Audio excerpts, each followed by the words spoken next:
4 chilling, true, scary horror stories. Story 1, The Flash Drive. I'm currently a freshman in college. I came home this past week for a funeral, but let's backtrack a little.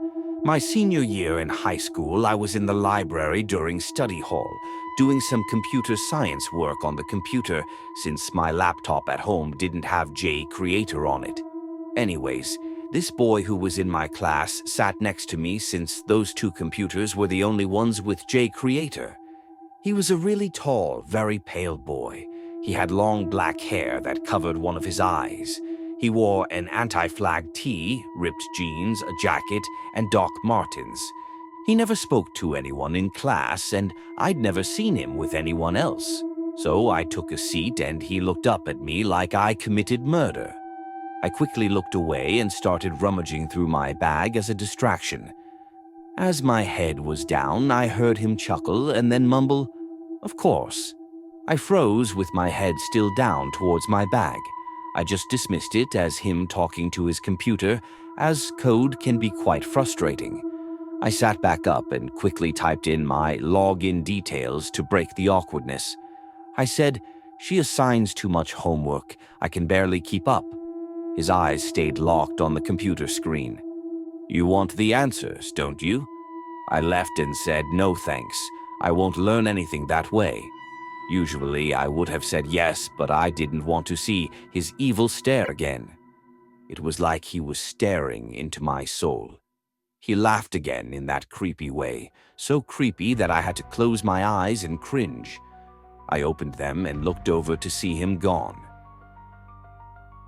The strange thing was he left his flash drive. I waited about 10 minutes to see if he would come back, but he didn't. Study hall ended at 1 o'clock and it was 12:50. I decided I'll take it and give it back to him tomorrow in computer science class. I threw it in a little box above my bed. Gotta admit, it was an awesome flash drive. It was a Swiss Army knife with the flash drive in the middle. Here's the crazy part. After that, he never came to school again.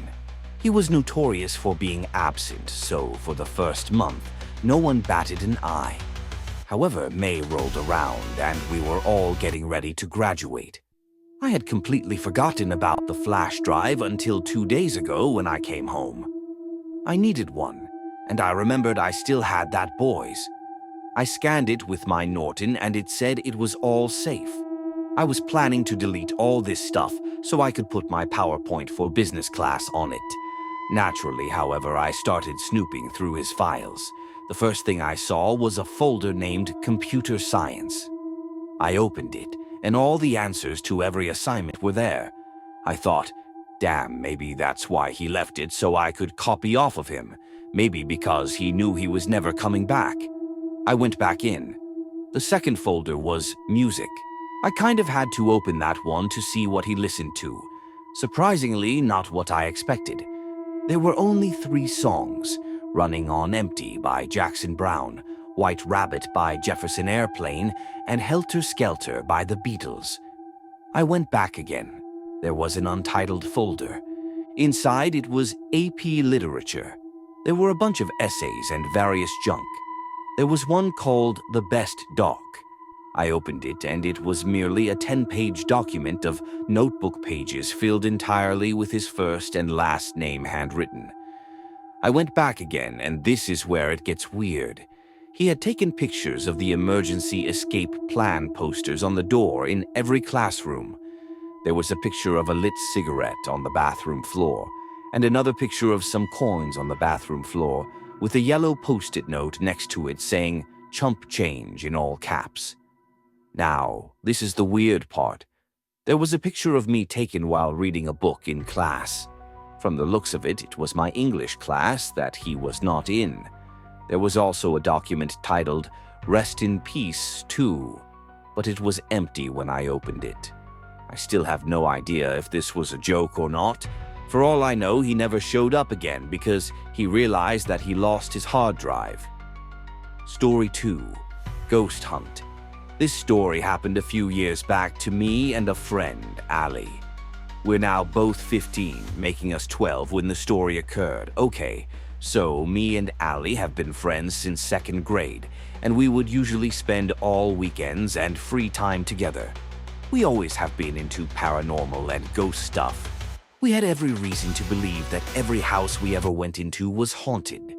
We would go on ghost hunts like the TV shows with a flip phone to record the sounds. But there was always one night that stands out to me that still haunts me to this day. It was around midnight, and we were hyper and awake like most kids our age on the weekends. So we decided to do another ghost hunt in my house. We got the flip phone ready, and we borrowed my dad's touchscreen to actually videotape.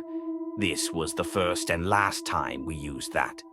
My basement was not like most because the house I was living in at the time was very old and therefore very old-fashioned.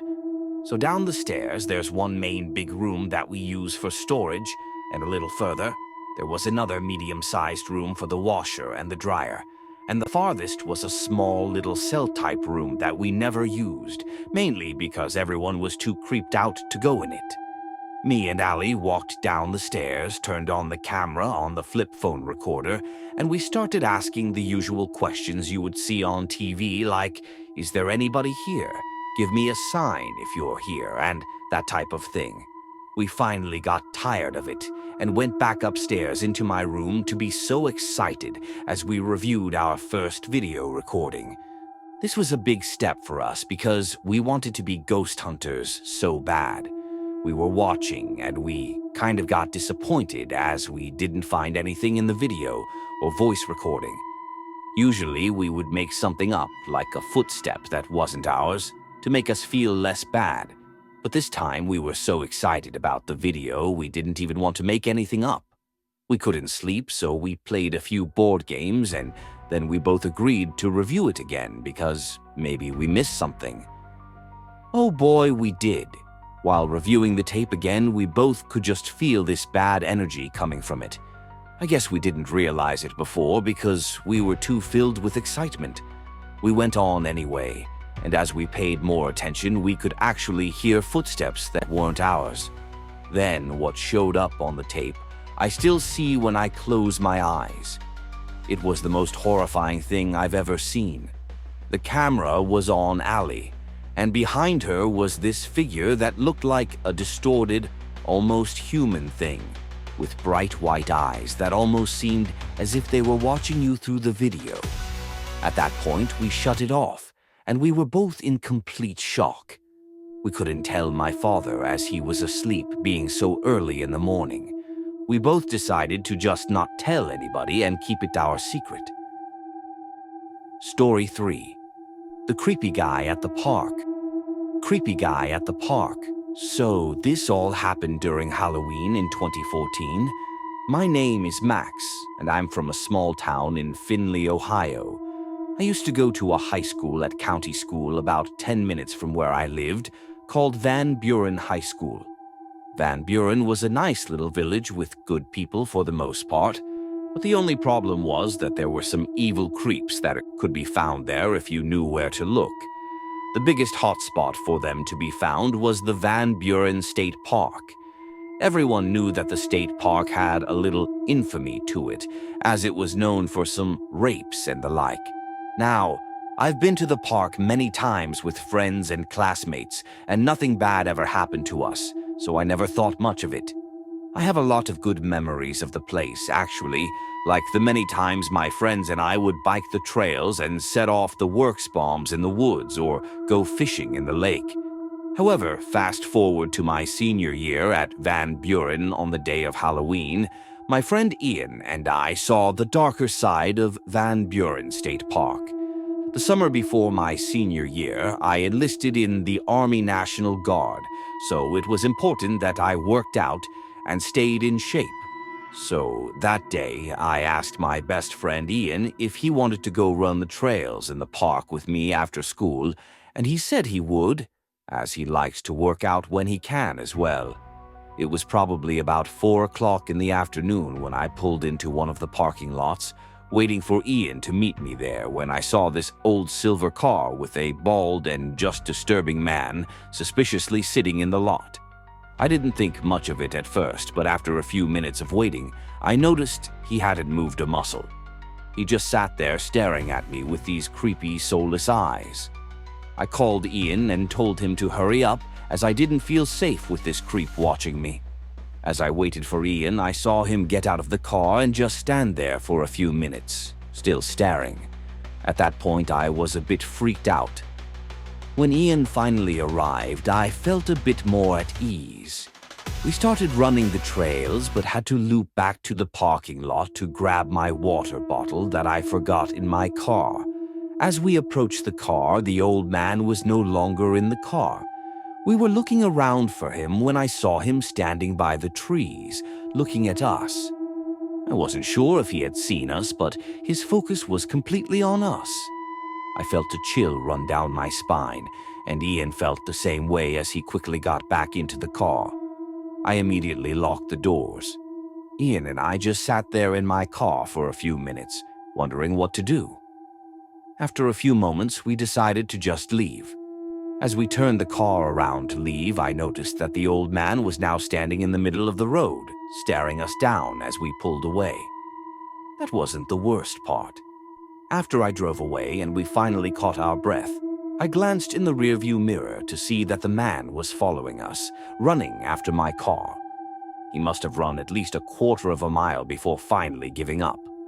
We drove straight home and never returned to that park again. To this day, I still have nightmares of that encounter, and I can't shake the feeling that something bad would have happened if Ian hadn't been there with me. Story 4. The Strange Man in the House.